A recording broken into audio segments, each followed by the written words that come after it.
what you made. I love it. Hey party people, Catherine Beeks back with you for another episode of Look What You Made. And today, one of my favorite people on the planet, ladies and gentlemen, welcome Karin Keller. Karin, Hey. yay! So, Hi. you are coming to us from Encinitas, California? Yes, Cardiff, yeah. Cardiff, that's right. And you have kind of a sweet view. I was going to ask if you would share with our viewers. Sure. Dang. There's no set right now, but when there's a big set, I'll show you. Ugh, beautiful. So that must be inspiration for your art. Heck yeah. So how long have you been painting? What's your background? My background is in graphic design. I studied design in North Carolina at North Carolina State University. They have a design school that it's multidisciplinary, but I went into the graphic design thing. I always wanted to work with my hands, but at that time, that's when the computer came out. So kind of switched from doing everything by hand in the first 2 years to then computer. So I've had a love-hate relationship with the computer for the last 30 years. And yeah, and so now I've always wanted to get off that thing and start mixing colors and playing. And so about 8 years ago, I started taking some painting classes. Started with just little community classes, and then the community college, and then some of the Athenaeum down in La Jolla. Yeah. Then one of my favorite painting teachers is a guy named Bradford Salomon, who's up in Monrovia. He exhibits up in LA a lot. So yeah, painting workshops and stuff. And it's been a interesting journey for me to go from trying to make everything just so with graphic design and a military family upbringing to now trying to be more creative and expressive and not judging it so much. Yeah. Well, your pieces are amazing. You were commissioned to do some of the artwork along the Coast Highway. What was that project? So that one is a project with Arts Alive Encinitas. Yeah. Danny and Norma Sulzhandler are and that actually, you're not commissioned, but what they invite you to paint a banner. It's acrylic on a banner. Some of the banners are, I think, 3 feet tall, and the one I did is 7 feet tall. Most of them are larger, 7.5 feet tall, and about 2.5 feet wide. It could be anything. And in fact, there has been some comments about, hey, can we paint something other than the ocean? Yeah. But so anyway, so I painted one. I was really honored to be asked to paint one this year. And then they go to an auction. And of course, because of coronavirus, the whole auction thing was hampered in some ways because you can't have the physical event where people drink alcohol and spend money. Right. So it was done online, and they did okay. They sold it. Mine was auctioned off, and I donated the proceeds to the Community Resource Center in honor of my father, who passed away this year from Alzheimer's. He was an amazing community volunteer, and it's time for me to just start trying to live up to his example. That's beautiful, Karin. I love that. All right. Well, you have sent me some pieces that we were going to talk about. I want to start with the fish. I love that fish, his little cute face. I want to kiss it. What kind of fish? And tell me all about that one. It's a very sad fish because it's in a cage. Oh. I always feel for animals that are in cages. And when I moved out here, I had a series of different roommates living different places. It seemed like all 3 of them had fish that died in their tanks. Anyways, I even wrote a song about it, but about a fish you get in a plastic bag at the fair. It was a sad song, like most of my songs. Anyways, but that fish is a grouper, and it's in a cage at the Scripps, what's that? The Birch Aquarium. Right. That I love the aquarium, I gotta say, even though they are in cages. I'm saying that kind of facetiously, but anyways, I love fish. I love the colors of fish. Yeah. I like to look at fish and swim with fish. And if I can paint one, then I like that too. Love it. It's beautiful. Thank you. All right. So keeping on the animals, tell me about this white shepherd looking dog. Who is this? That is Sabika. It's exceptionally loving dog who lives out in Dulzura. with our friends and artists Wick Alexander and Robin. And they have a beautiful home out in Dulzura that they designed and built. And anyways, this dog is just amazing. They have other dogs too, but this one I just love. And so I wanted to paint it. I love it. Yeah, and I think I've met that dog now, come to think of it. Sabika. I was lucky enough to go out and check their place out in Dulzura. Oh, cool. Talk about an incredible artist. Oh my God. Yeah. She's amazing. Yes. Wick Alexander and Robin Brailsford. They do amazing public art mosaic type of things all over San Diego and all over the country, actually. Incredible stuff. Yeah. Her studio is, woo, what a studio. Yeah. Okay. Next, I would like to talk about the garlic and the onion. Ooh, that one. I feel like I can put them on my cutting board right now. They're just so beautiful, and the colors, and I just love it. Thank you, Catherine. That one I got really lucky on. It's one of those rare opportunities where things just came together. I tend to put a lot of pressure on myself to get things just so. And that one was in a class with Sharon Carroll Demery at the Athenaeum. It's also one of my favorite painting teachers. Anyways, that was from a picture that she shared with the class, a print, and we all painted it in the class. But I just feel like I got lucky that day because maybe it's because I wasn't putting too much pressure on myself. It was just a 3-hour class, finish it. And it was, to me, that's what's so fascinating about painting is when the colors come together the way that I like. It's just like magic, almost like writing a song, it's like, that one I just got really lucky on, and I love it. And it's my mom's favorite.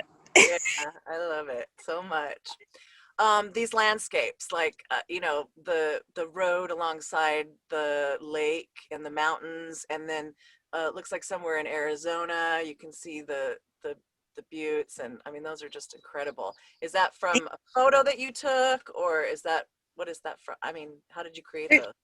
Almost all the paintings I've done are from photos that I take. I've always been into photography. I used to do some of the photography for my graphic design and some of my clients back then.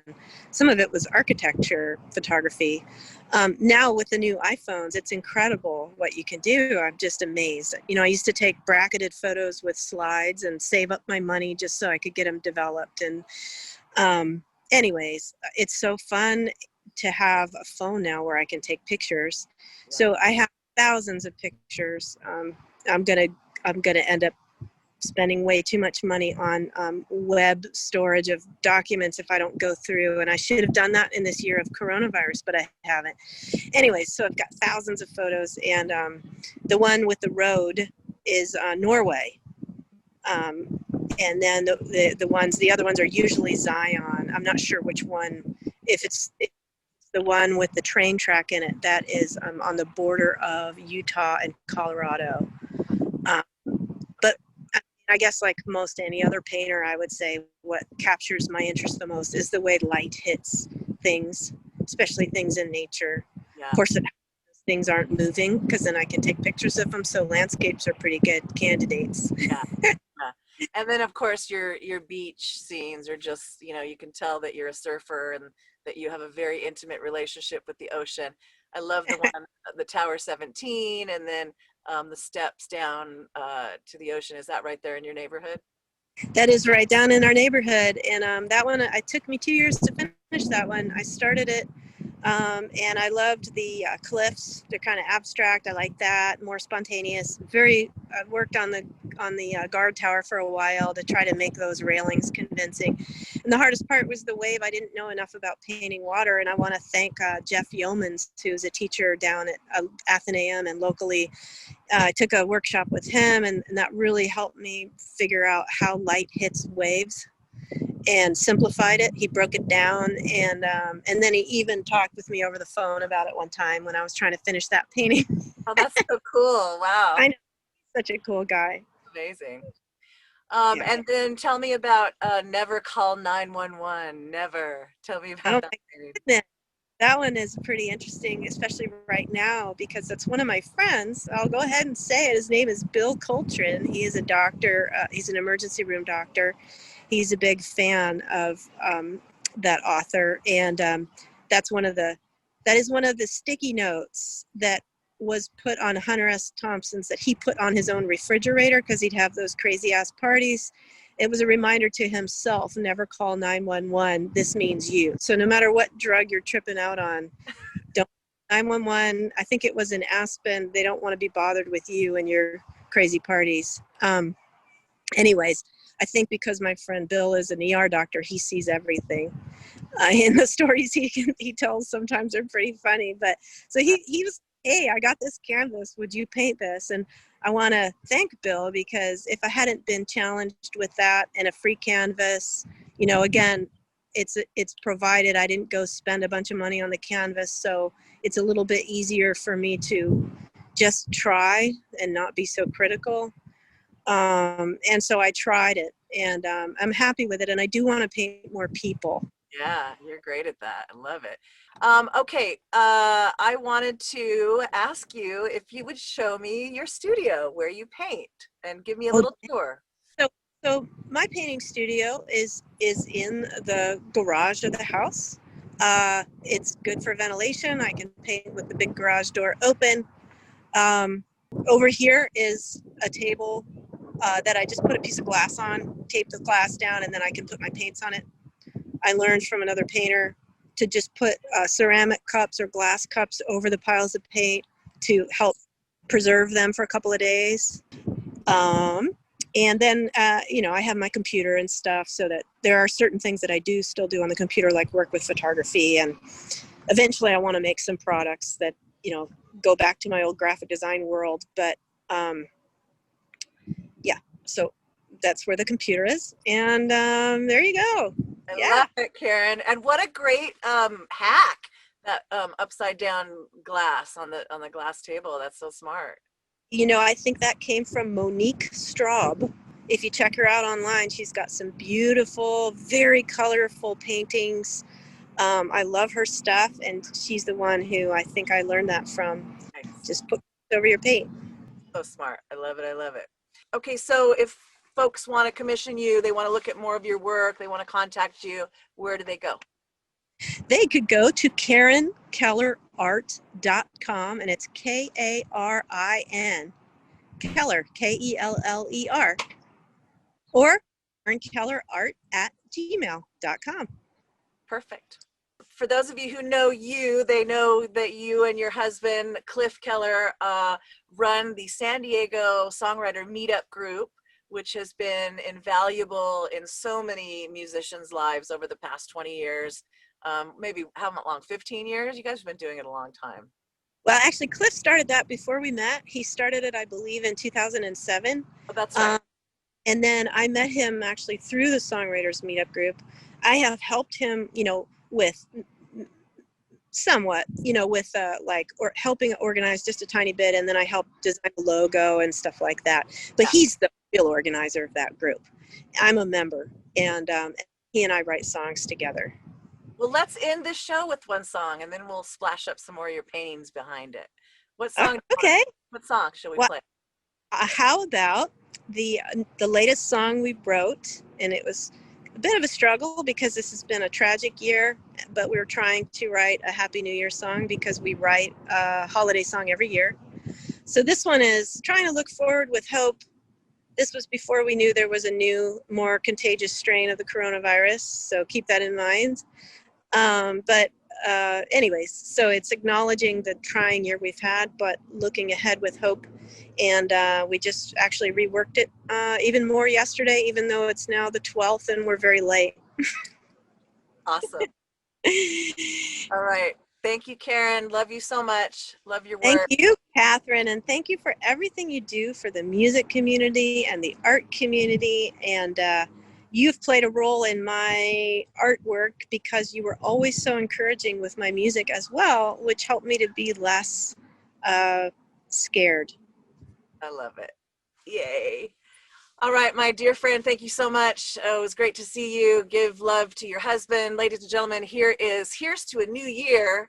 Goodbye 2020 by the Kellers.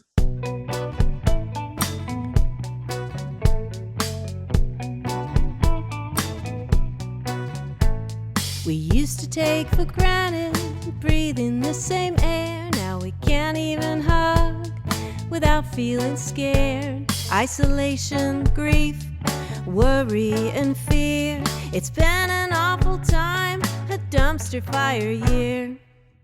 Here's to a new year, a good year, better than last. Give me 2 shots in the arm. I wanna take off this mask. Virus be gone, I wanna have fun. I can't wait to hug everyone. Thank you, frontline workers, you put your life at risk to keep us safe and fed and clean up the mess. So much pain and suffering, it's hard to comprehend. You were there to hold our loved one's hand.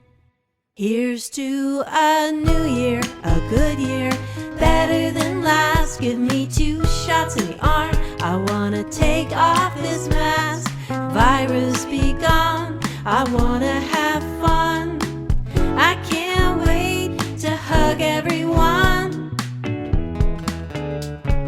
Goodbye 2020, hello 21. Here's to better times and those who passed on. Don't give up now, things are looking up. This is gonna be the year of the hug. Here's to a new year, a good year, better than last. Give me 2 shots in the arm. I wanna take off this mask. Virus be gone, I wanna have fun. I can't wait to hug everyone.